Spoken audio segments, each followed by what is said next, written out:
آپ کے ساتھ ایک گھوڑا تھا، اس کا نام لاحق تھا۔ اس گھوڑے پر علی بن حسین علیہ السلام کو سوار کیا۔ دشمن جب آ پڑے تو آپ نے اپنے ناقہ کو طلب کیا، اس پر سوار ہوئے اور بہت بلند آواز سے پکار کر کہا، جسے سب لوگوں نے سنا، لوگو میری بات سن لو، میرے ساتھ جلدی نہ کرو، جو باتیں تم سے کہنا ضروری ہیں مجھے کہہ لینے دو، اور اگر تم لوگوں کے پاس چلے آنے کا عذر مجھے کر لینے دو۔ اگر تم میرا عذر مان لو گے، میری بات کو سچ سمجھو گے، میرے ساتھ انصاف کرو گے تو تم نیکی کرنے والے ہوگے اور پھر مجھ پر الزام نہ دھر سکو گے، اور اگر تم میرا عذر نہیں مانتے اور میرے ساتھ انصاف نہیں کرتے، یعنی پھر جو تمہارا ارادہ ہو اس پر آمادہ ہو جاؤ، اپنے شرکا کو پکارو اور اچھی طرح سمجھ لو کہ اب کوئی تردد تو نہیں تم کو، پھر میرے ساتھ جو سلوک کرنا چاہتے ہو کر گزرو اور مجھے ذرا مہلت نہ دو۔ میرا تو سہارا خدا پر ہے جس نے کتاب کو نازل کیا ہے، وہی تو نیک بندوں کو دوست رکھتا ہے۔ آپ کا یہ کلام آپ کی بہنوں نے جب سنا تو چلا چلا کر رونے لگیں، ان کی آوازیں بلند ہوئیں۔ آپ نے اپنے بھائی عباس بن علی علیہ السلام اور اپنے فرزند علی بن حسین علیہ السلام کو ان کے پاس بھیجا کہ انہیں چپ کراؤ، ابھی تو انہیں بہت رونا ہے۔ یہ دونوں صاحب جب ان کو چپ کرانے کے لیے چلے گئے تو آپ نے کہا، ابن عباس علیہ السلام نے کیا بات کہی تھی؟ یعنی ابن عباس علیہ السلام نے آپ کو منع کیا تھا کہ اہل حرم کو ساتھ نہ لے جائیے۔ اب ان کے رونے کی آواز سن کر آپ کو ابن عباس کا کہنا یاد آ گیا۔ حضرت حسین رضی اللہ تعالیٰ عنہ کا تاریخی خطبہ۔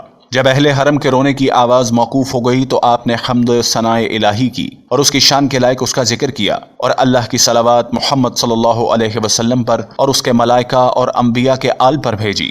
حمد و نعت میں خدا جانے کیا کیا باتیں کیں، بیان میں اس کے ذکر کی گنجائش نہیں۔ راوی کہتا ہے، میں نے کسی کی ایسی فصیح و بلیغ تقریر نہ اس سے پہلے کبھی سنی تھی اور نہ اس کے بعد کبھی سنی۔ اس کے بعد آپ نے کہا، میرے خاندان کا خیال کرو کہ میں کون ہوں، پھر اپنے اپنے دل سے پوچھو اور غور کرو کہ میرا قتل کرنا، میری حد کے حرمت کرنا کیا تم لوگوں کے لیے حلال ہے؟ کیا میں تمہارے نبی صلی اللہ علیہ وسلم کا نواسہ نہیں ہوں؟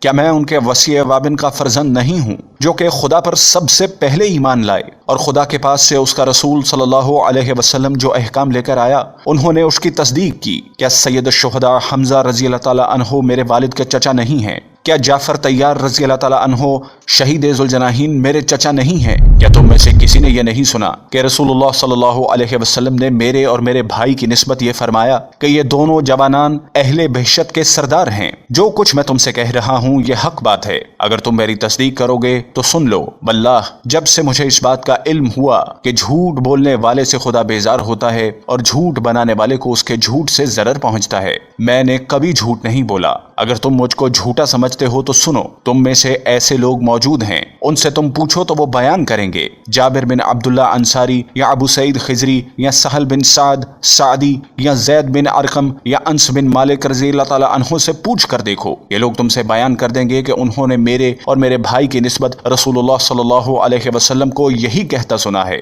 کیا یہ امر بھی میرا خون بہانے میں تم لوگوں کو مانے نہیں ہے؟ شمر نے کہا، یہ خدا کی عبادت ایک ہی رخ سے کرتے ہیں، خدا جانے کیا کہہ رہے ہیں۔ حبیب بن مظاہر نے جواب دیا، واللہ میں سمجھتا ہوں کہ تو خدا کی عبادت 70 رخ سے کرتا ہے، بے شک تو سچ کہتا ہے، تیری سمجھ میں نہیں آتا آپ کیا کہہ رہے ہیں، خدا نے تیرے دل پر مہر کر دی ہے۔ پھر آپ نے ان لوگوں سے کہا کہ تمہیں اس بات میں اگر شک ہے تو کیا اس امر میں بھی شک ہے کہ میں تمہارے نبی صلی اللہ علیہ وسلم کا نواسہ ہوں؟ واللہ اس وقت مشرق سے مغرب تک میرے سوا کوئی شخص تم میں سے ہو یا تمہارے سوا ہو کسی نبی صلی اللہ علیہ وسلم کا نواسہ نہیں ہے، اور میں تو خاص کر تمہارے نبی صلی اللہ علیہ وسلم کا نواسہ ہوں۔ یہ تو بتاؤ، کیا تم اس لیے میرے در پہ ہو کہ میں نے تم میں سے کسی کو قتل کیا ہے یا تمہارا مال ڈبویا ہے یا میں نے کسی کو زخمی کیا ہے، اس کا قصاص مجھ سے چاہتے ہو؟ اب کوئی آپ کی بات کا جواب ہی نہیں دیتا تھا۔ آپ نے پکار کر کہا، اے شبت بن ربی، اے حجاز بن قیس بن اشد بن یزید بن حارث، تم لوگوں نے مجھے یہ نہیں لکھا تھا کہ میوے پک گئے ہیں، باغ سرسبز ہو رہے ہیں، تالاب چھلک رہے ہیں، آپ کی نصرت کے لیے لشکر یہاں آراستہ ہیں؟ ان لوگوں نے جواب دیا، ہم نے نہیں لکھا تھا۔ آپ نے کہا، نہیں واللہ تم نے لکھا تھا۔ لوگو میرا آنا تمہیں ناگوار ہوا تو دنیا میں کسی گوشہ امن کی طرف مجھے چلا جانے دو۔ قیس بن اشد نے کہا، آپ اپنے قرابت داروں کے حکم پر کیوں نہیں سر جھکا دیتے؟ یہ سب آپ سے اسی طرح پیش آئیں گے جیسا آپ چاہتے ہیں، ان کی طرف کوئی امر آپ کے لیے ناگوار خاطر ہرگز ظہور میں نہ آئے گا۔ آپ نے جواب دیا، آخر تو محمد بن اشد کا بھائی ہے، اب تو یہ چاہتا ہے کہ مسلم بن عقیل رضی اللہ تعالیٰ عنہ کے خون سے بڑھ کر بنی ہاشم کو تجھ سے مطالبہ ہو۔ واللہ میں ذلت کے ساتھ ان لوگوں کے ہاتھ میں نہیں دینے والا، نہ غلاموں کی طرح اطاعت کا اقرار کرنے والا ہوں۔ یعنی اے بندگان خدا، میں اپنے اور تمہارے پروردگار سے پناہ مانگتا ہوں اس بات سے کہ تم مجھے سنگسار کرو۔ میں اپنے اور تمہارے پروردگار سے پناہ مانگتا ہوں ہر ایسے ظالم سے جو روز حساب ایمان نہیں رکھتا۔ حضرت حسین رضی اللہ تعالیٰ عنہ پر یورش۔ لوگ قتل کرنا چاہتے تو ممکن تھا، لیکن ایک کے پیچھے ایک چھپتا تھا۔ یہ چاہتا تھا وہ اس کام کو کرے، وہ چاہتا تھا یہ کرے۔ آخر شمر نے پکار کر کہا، وائے تم لوگوں پر اس شخص کے باب میں، اب کیا انتظار ہے تمہیں؟ ارے مائیں تمہاری تم کو روئیں، اسے قتل کرو۔ اب ہر طرف سے آپ پر حملہ ہوا۔ زرع بن شریک تمی نے وار کیا، دست چپ کی ہتھیلی پر اس کی ضرب پڑی، پھر سب ہٹ گئے۔ اس وقت آپ اٹھتے تھے اور گئے تھے۔ شہادت حضرت حسین رضی اللہ تعالیٰ عنہ۔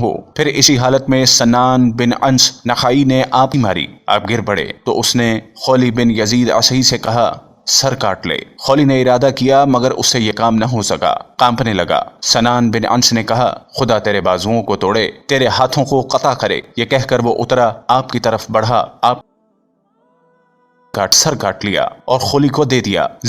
سے پہلے بہت سی تلواریں بھی آپ پر پڑ چکی۔